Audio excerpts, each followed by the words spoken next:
We pray for better days. Good morning students. पिछली class में हमने करव ट्रेसिंग का वर्किंग रूल डिस्कस किया था। जो करव है उसको ट्रेस करने के लिए आपके कुछ पॉइंटों की रिक्वायरमेंट होती है। जैसे कि फर्स्ट पॉइंट हमारे पास था सिमेट्री, सेकंड पॉइंट था ओरिजिन, थर्ड पॉइंट था एसिम्पटोट, फोर्थ पॉइंट था आपके पास point of intersection, fifth point था आपके पास रीजन और सिक्स्थ पॉइंट था आपके पास स्पेशल पॉइंट। वैसे ये सभी पॉइंट हम पीछे कर्वेचर एसिम्पटोट में डिस्कस कर चुके हैं। तो सबसे जो फर्स्ट पॉइंट है, कोई भी जो गिवन कर्व है उसी से उसके लिए सबसे पहले हमें क्या पॉइंट देखना है कि उसकी सिमेट्री कौन सी है, एक्स एक्सिस है, वाई एक्सिस है या ओरिजिन है। तो जैसे equation of the given curve आपके पास दिस है 9a into y square equal to x bracket x minus 3a का होल स्क्वेयर ओपन करेंगे तो x square plus 9a square minus 6xa। तो सबसे फर्स्ट पॉइंट होता था आपके पास सिमेट्री। सिमेट्री चेक करने के लिए हमारे पास कैसे चेक करते थे कि इसकी एक्स एक्सिस सिमेट्री है या इसकी वाई एक्सिस सिमेट्री है। जो the given curve contain even power of y only, so the curve is symmetrical about x axis. अगर यहां पर जो लोवेस्ट, जैसे कि इवन पावर हम देखते हैं, तो जो इवन पावर है the given curve contain even power of y only, यानी यहां पर सिर्फ y की आपके पास क्या है, इवन पावर है। तो अगर y की इवन पावर है तो यहां पर जो कर्व है वो सिमेट्रिकल होगा अबाउट एक्स एक्सिस, यानी एक्स एक्सिस के अराउंड हमारा जो कर्व है वो आपका सिमेट्रिकल होगा। हाईएस्ट पावर देखते हैं और हाईएस्ट पावर में हमारे पास क्या होना चाहिए, जैसे y है, y की जो हाईएस्ट पावर है वो है 2 और वो क्या है, इवन।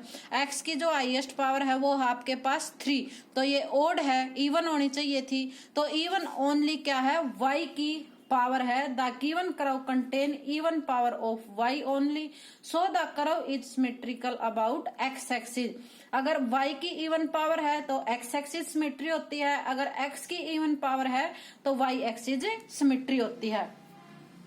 नेक्स्ट पॉइंट आपके पास होता है ओरिजिन। ओरिजिन कैसे चेक करते हैं कि जो हमारा टेंजेंट है वो ओरिजिन से पास होगा। अगर इस गिवन इक्वेशन में आपके पास कांस्टेंट टर्म मिसिंग है तो the curve passes through the origin, origin से पास होगा क्योंकि इसमें हमारी कांस्टेंट टर्म नहीं है जो भी आपकी गिवन इक्वेशन ऑफ कर्व है।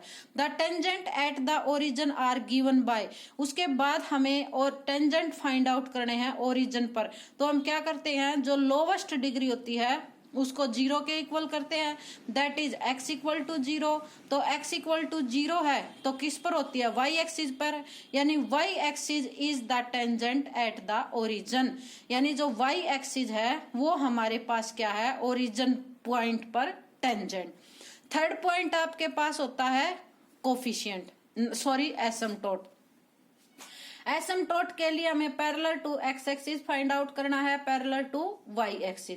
Parallel to x axis find out करने के लिए जो हाईएस्ट पावर ऑफ एक्स है उसका कोफिशिएंट इक्वल टू 0 रखते हैं, और पैरेलल टू वाई एक्सिस के फाइंड आउट करने के लिए जो हाईएस्ट पावर ऑफ वाई है उसके कोफिशिएंट को 0 लगते हैं। लेकिन जो गिवन इक्वेशन है उसमें हाईएस्ट पावर ऑफ एक्स और हाईएस्ट पावर ऑफ वाई दोनों के कोफिशिएंट क्या है, कांस्टेंट, इसलिए एक्स एक्सिस और वाई एक्सिस के पैरेलल यहाँ पर कोई भी एसिम्पटोट नहीं है जो आपकी गिवन इक्वेशन ऑफ कर्व है। थर्ड इसमें होता था ओब्लिक एसिम्पटोट फाइंड आउट करना। ओब्लिक एसिम्पटोट में हम क्या करते थे, पुट x इक्वल टू 1 और y equal to m given equation में पुट करते थे। उसके बाद जो हाईएस्ट डिग्री है इक्वल टू 0, उसके बाद उससे लोवेस्ट डिग्री, उसके बाद उससे लोवेस्ट डिग्री, और वहां से स्लोप ऑफ टेंजेंट निकालने के लिए जो हाईएस्ट होती थी उसको 0 के इक्वल रखते थे और वहां से m की रियल वैल्यू डिफाइन होती थी। तो हाईएस्ट इसमें है 3 डिग्री थर्ड ऑर्डर की, तो उसकी वैल्यू है 1, 2 की दिस और 1 डिग्री की दिस इक्वेशन है। तो जो हाईएस्ट को 0 के इक्वल रखेंगे तो 1 है, m तो है ही नहीं इसमें, तो कोई भी रियल इक्वेशन नहीं है एम की, इसलिए यहाँ पर ऑब्लिक एसिम्प्टोट भी नहीं है, यानी जो गिवन इक्वेशन ऑफ कर्व है उसमें कोई भी आपके पास एसिम्प्टोट एग्जिस्ट नहीं करता। उसके बाद फोर्थ पॉइंट हमारे पास आएगा point of intersection. Point of intersection निकालने के लिए कोऑर्डिनेट एक्सिस के अकॉर्डिंग एक बार पुट करेंगे y इक्वल टू 0 तो कोऑर्डिनेट आएंगे, उसके बाद हम x इक्वल टू 0 पुट करेंगे, उससे भी कोऑर्डिनेट निकलेंगे। तो जैसे y इक्वल टू 0 पुट किया हमने गिवन इक्वेशन में तो x इक्वल टू दिस आ गया, यानी x इक्वल टू 0,3 वैल्यू आ गई।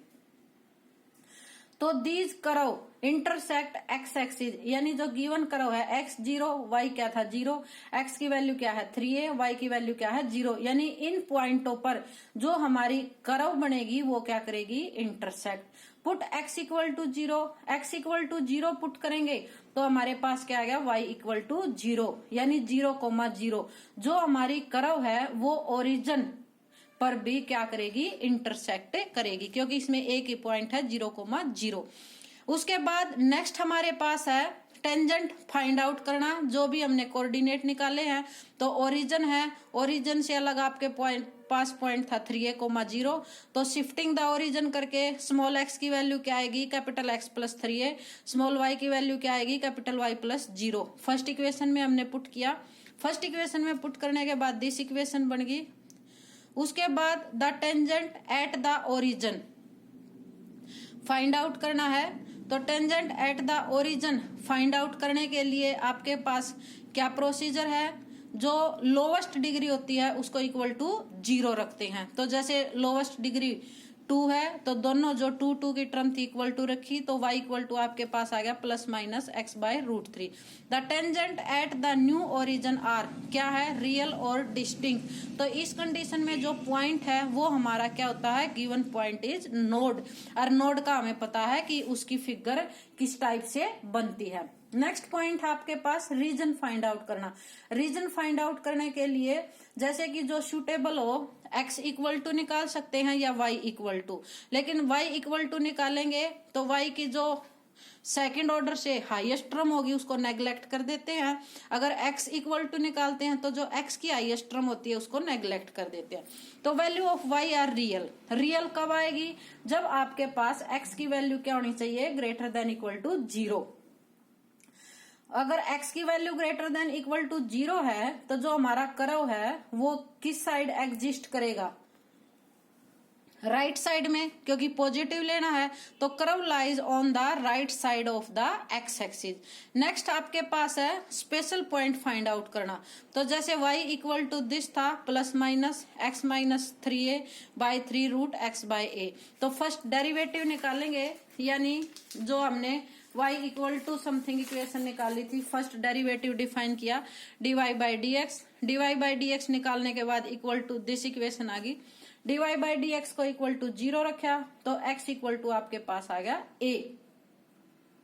Eight x equal to a है तो y इक्वल टू आपके पास क्या plus minus 2a by 3। Thus the point a comma 2a by 3 और a comma minus 2a by 3 the tangent are parallel to the x axis, यानी जो हमारे tangent है इन पॉइंटों पर क्या होंगे parallel to the x axis है। तो हमारा कर्व कैसे ट्रेस होगा, जैसे नोड था जो y एक्सिस है वो टेंजेंट है और अनदर हमारा क्या था tangent are parallel to the x axis आएंगे, तो जैसे दिस टेंजेंट आएगा और दिस टेंजेंट और इंटरसेक्ट, जैसे हमारी जो कर्व है वो किस पर इंटरसेक्ट करेगी 0,0 पर और 3a,0 पर, और जो पॉइंट है आपके पास x इक्वल टू a और y इक्वल टू आपका नोड ऐसे बढ़ेगा, यानी ये इसकी अबव बाउंड्री और ये इसकी बिलो बाउंड्री, यानी यहाँ पर जो पॉइंट है वो आपका दिशा, तो आपका नोड जो है वो इस टाइप से बढ़ेगा, यानी ये हमारा टेंजेंट होगा पैरेलल टू, और एज इट इज यहाँ पर पैरेलल टू दिस टेंजेंट था, पीछे हमने निकाला था this tangent shifting the origin करके, तो ये हमारा क्या बन गया कर्व ट्रेसिंग। ऐसे आपने सभी पॉइंट डिस्कस करके और जो भी आपका गिवन कर्व है उसको अपने कार्टेशियन कोऑर्डिनेट प्लेन पर प्लॉट करेंगे। ये हमारा एग्जाम्पल था क्राउड ट्रेसिंग से रिलेटेड कौन सी फॉर्म में था, कार्टेशियन फॉर्म में। इससे नेक्स्ट क्लास में हम अपना नेक्स्ट टॉपिक डिस्कस करेंगे।